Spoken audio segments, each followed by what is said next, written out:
بسم اللہ الرحمن الرحیم۔ جی اس دعا اور امید کے ساتھ کہ آپ سب لوگ خیریت سے ہوں گے، تمام دیکھنے اور سننے والوں کو زاہد اقبال کا سلام۔ ناظرین، انتہائی افسوسناک خبر آ چکی ہے۔ محسن پاکستان ڈاکٹر عبدالقدیر خان شدید علیل ہو چکے ہیں اور اپنی آخری وصیت میں پاکستانیوں کو رلا دینے والا بیان دیا انہوں نے۔ پوری قوم کے ہاتھ دعاؤں کے لیے بلند ہو گئے ہیں۔ ویڈیو کی تفصیل میں جانے سے پہلے آپ دیکھ رہے ہیں ہمارا یوٹیوب چینل زاہد کاٹھیا۔ چینل کو سبسکرائب کر لیں اور گھنٹی کے بٹن کو دبا دیں تاکہ آپ کا ہمارا ساتھ برقرار رہ سکے، اور نیز اس ویڈیو کو لائک کر دیں اور دوستوں کے ساتھ فیس بک، واٹس ایپ، ٹویٹر پر شیئر کریں تاکہ وہ بھی اس خبر کو جان سکے۔ ناظرین، ڈاکٹر عبدالقدیر خان کے بارے میں آپ تو بہت کچھ جانتے ہوں گے، لیکن میں آج کچھ باتیں آپ کے ساتھ شیئر کرتا چلوں۔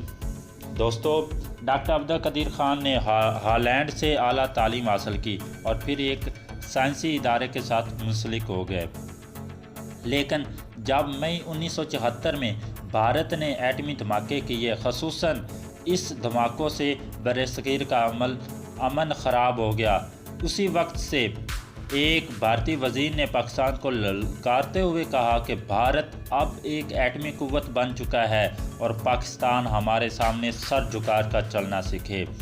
ناظرین، اس سے واضح ہو گیا تھا کہ بھارت نے ایٹم بم اپنے دفاع کے لیے نہیں بلکہ پاکستان کو تباہ کرنے کے لیے بنایا ہے۔ ظاہر ہے کہ پاکستانی قوم ایٹم بم کی تباہ کاریوں سے تو واقف تھی، اسی لیے ایک لمحہ فکریہ یہ تھا اور کسی معجزے کی دعا کی جا رہی تھی۔ ناظرین، پھر اللہ تعالیٰ کی طرف سے ایک معجزہ ہو ہی گیا۔ جذبہ حب الوطنی سے سرشار ایک نوجوان نیدرلینڈ کے ایک سائنسی ادارے سے منسلک تھا۔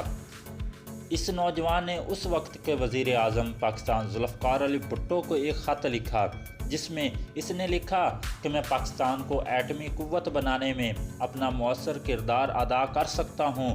تو دوستو، یہ وہ نوجوان تھا جسے محسن پاکستان اور محافظ پاکستان ڈاکٹر عبدالقدیر خان کے نام سے جانا جاتا ہے۔ دوستو، محسن پاکستان نے اپنی پوری زندگی پاکستان کے لیے وقف کر دی تھی اور بھارتی وزیر کا وہ بیان جو اس نے کہا تھا اس کو نیچا کرنے کے لیے اپنی پوری زندگی وقف کر دی۔ ناظرین، پھر انہوں نے پاکستان کو ایٹمی قوت بنانے میں مصروف ہو گئے۔ اس مرحلے میں اٹامک انرجی میں ان کے خلاف اندرونی سازشیں بھی ہوئیں، جس کا انہوں نے وزیر اعظم پاکستان جناب ذوالفقار علی بھٹو سے ذکر کیا، جس پر بھٹو نے ان کو کوہٹا میں ایک الگ ادارہ بنانے کے لیے کہا اور جس کا سربراہ محسن پاکستان کو ہی بنایا گیا، جس کے بعد محسن پاکستان نے دن رات ایک کر کے پاکستان کو ناقابل تسخیر ایٹمی قوت بنا ڈالا۔ دوستو، انہوں نے 1974 میں اس پر کام کیا اور 6-7 سال کے قلیل عرصے میں ایٹم بم بنا ڈالا۔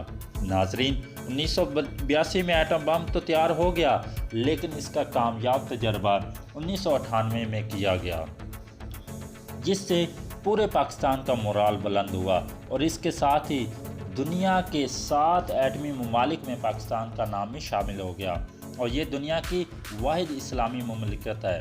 دوستو، محسن پاکستان کی وجہ سے ہی آج ہم اپنے سے 10 گنا بڑے دشمن کے سامنے بھی سینہ تان کر کھڑے ہیں۔ آج محسن پاکستان کی طرف سے ایک ایسا بیان آیا ہے جس نے پوری پاکستانی قوم کو رلا ڈالا ہے۔ ناظرین، انہوں نے اپنے لیے صحت یابی کے لیے دعاؤں کی اپیل کی ہے اور اپنی آخری وصیت بھی کی ہے۔ ناظرین، انہوں نے کہا کہ ہمیں اللہ تعالیٰ کی طرف لوٹ کر جانا ہے اور ہم سب کو ایک دن موت کا ذائقہ چکھنا ہے اور اپنے خالق حقیقی کے سامنے اپنے اعمال کی جواب دہی کرنی ہے۔ چند دنوں سے میں بیمار ہوں اور علاج جاری ہے۔ میں گنہگار ہوں اور میں اپنے لیے مغفرت کی دعا کرتا رہتا ہوں۔ میری وفات کے بعد پورے ملک کے ہر شہر، گلی، محلے اور چوک میں میرا جنازہ پڑھنا ہے اور دعائیں مغفرت کرنی ہے میرے لیے۔ میں نے دل و جان اور خون پسینے سے محنت کی ہے، جو کہا گیا اس پر عمل کیا۔ میں نے کوئی غلط کام نہیں کیا اور نہ ہی میری محب الوطن ساتھیوں نے کیا۔ میرا اللہ میرا گواہ ہے، میں جہاں چاہتا چلے جاتا، لیکن مجھے پاکستان عزیز تھا، مجھے آپ لوگ عزیز تھے۔ آپ کی حفاظت و سلامتی میرا فرض تھا اور میں دسمبر